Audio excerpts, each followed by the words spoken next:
Bonjour à tous, merci de me rejoindre dans cette nouvelle vidéo représente la suite du deuxième chapitre. Donc on va commencer par quatrième paramétrage d'un solide ou bien ce qu'on appelle les angles de l'air.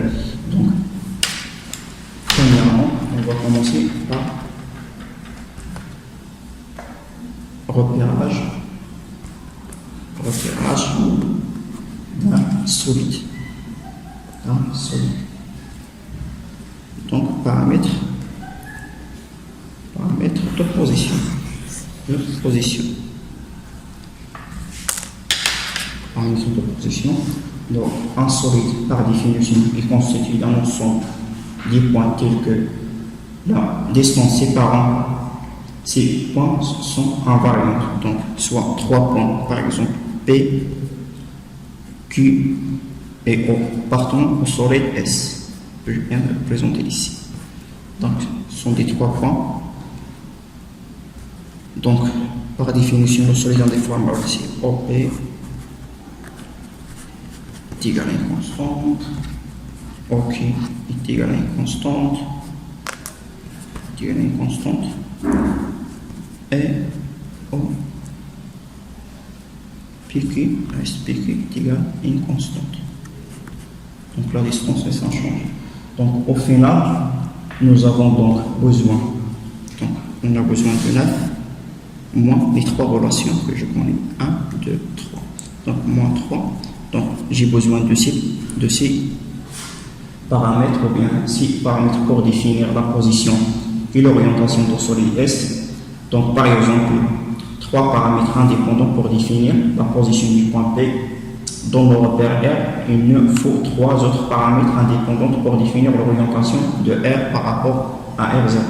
Donc la position et l'orientation d'un solide dans l'espace sont donc définis par 6 paramètres indépendants appelés paramètres de position. Donc on va passer maintenant au nombre de degrés de liberté. De degré de liberté d'un solide S. Donc, nombre de degrés de liberté NTL est égal au nombre de paramètres de position, nombre de paramètres de position moins les équations qu'on a, le nombre d'équations. Ou bien le nombre de relations, donc le nombre d'équations. Donc on va voir ça donc, plus tard.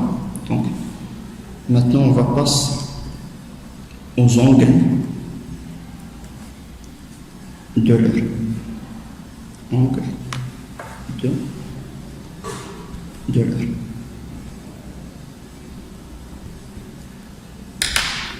Donc on appelle les angles de l'air notés habituellement psi, θ, phi.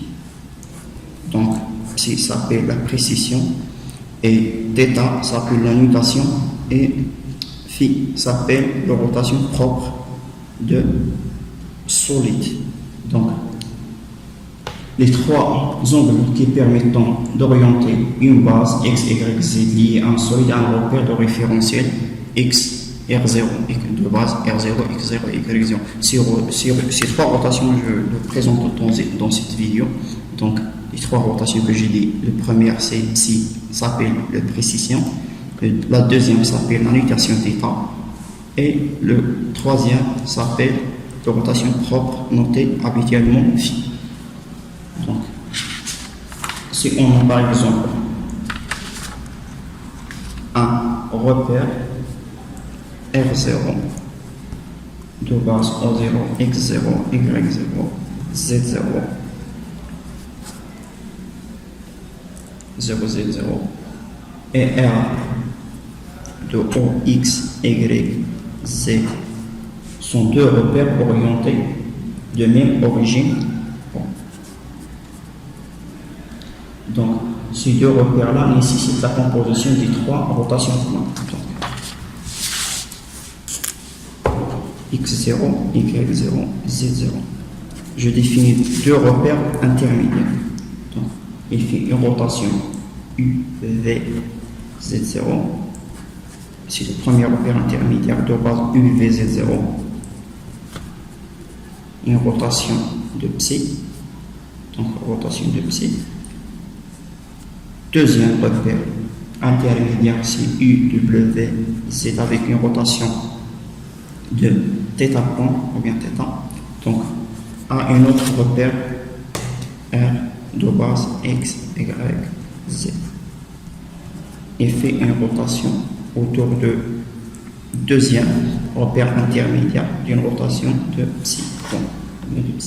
Donc, procédure de mise en œuvre. Donc, on passe maintenant à la représentation de ces angles. Donc, le plan. Donc, première rotation sur celui-là, deuxième et troisième. Donc, la première rotation. Donc, angle de précision. Précision. C'est psi. Donc, c'est x0, y0 fait une rotation dans cette phase-là. Donc, il y a donc Z0, et comment entre ces deux repères. Z0 il sort, donc UV et sortant.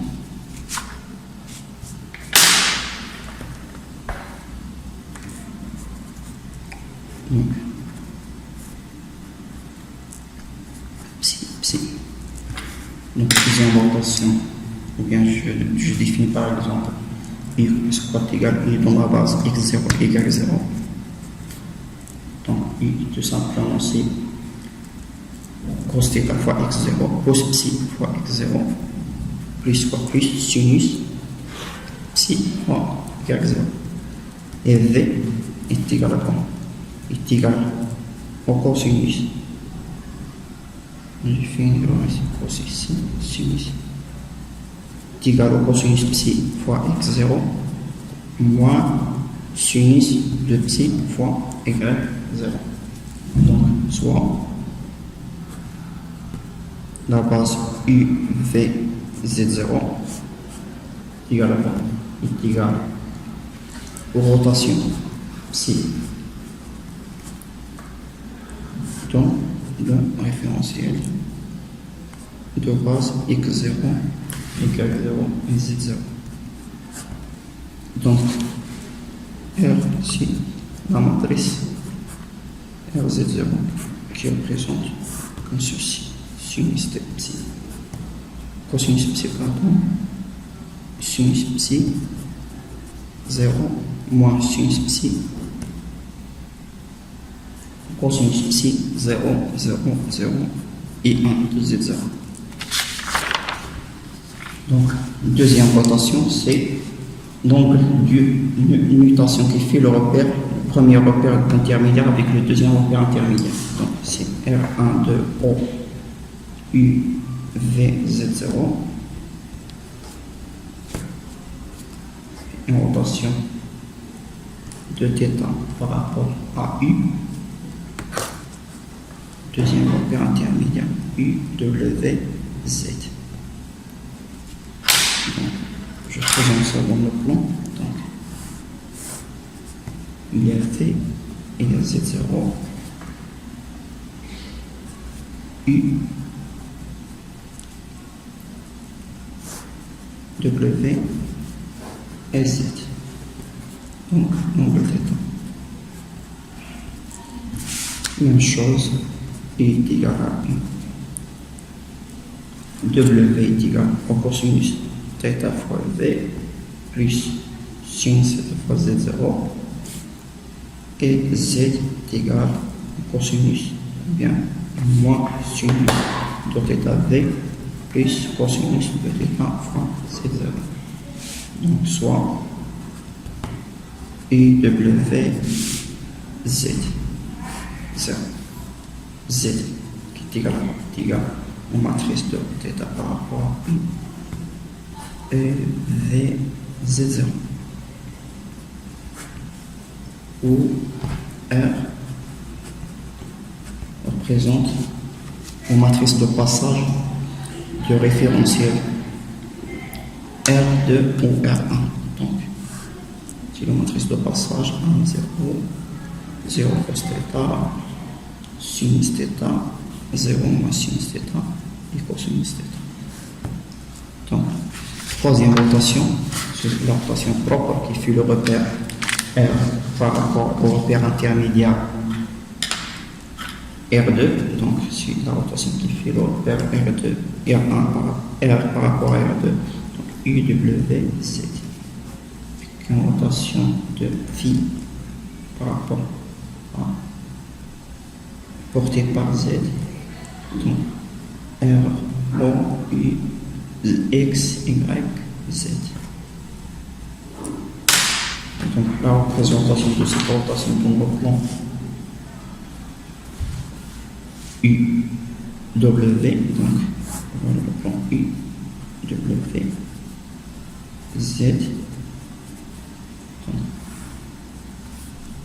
le deuxième repère c'est X, Y, et la rotation propre phi. Donc, je l'exprime X en fonction des vecteurs U et W. Donc, X est égal à cosinus de phi fois U plus sinus de phi fois W. Et Y est égal à moins sinus de phi fois U plus cosinus de phi fois W. Donc, soit tout simplement que X, Y, Z, bien sûr que Z est égal à Z, il n'y a pas quelque chose à ajouter. Donc, la matrice de passage qui présente le passage qui permet de passer du base de référence R au base de référentiel intermédiaire R2. Donc, de fait porté par Z fois le vecteur U, W, Z. Donc, où R tout simplement égal à 1, 0, 0, 0, cosinus phi, sinus phi, 0 moins sinus phi, et cosinus phi. Donc, les figures de calcul sont très importantes. Figures de calcul. J'ai choisi première figure de calcul. Si Z0, X0 égale 0, U, V. Alors, première rotation, source de rotation positive. Donc, il y a θ, psi. Deuxième figure de calcul. U, W, Z, V, Z0. Qu'un nombre θ. Troisième figure de calcul.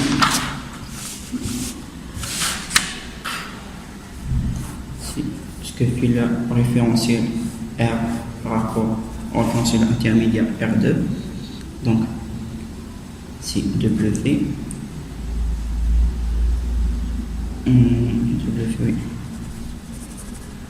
U, W, X, Y, avec une rotation propre phi.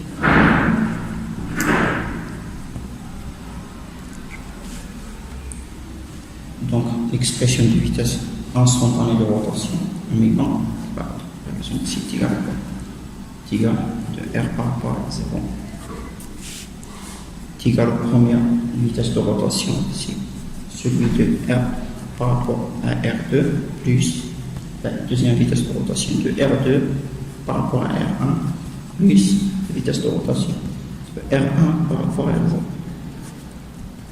Donc celui-là, si phi point porté par Z, celui-là, c'est θ point porté par U, celui-là, c'est psi point porté par Z0.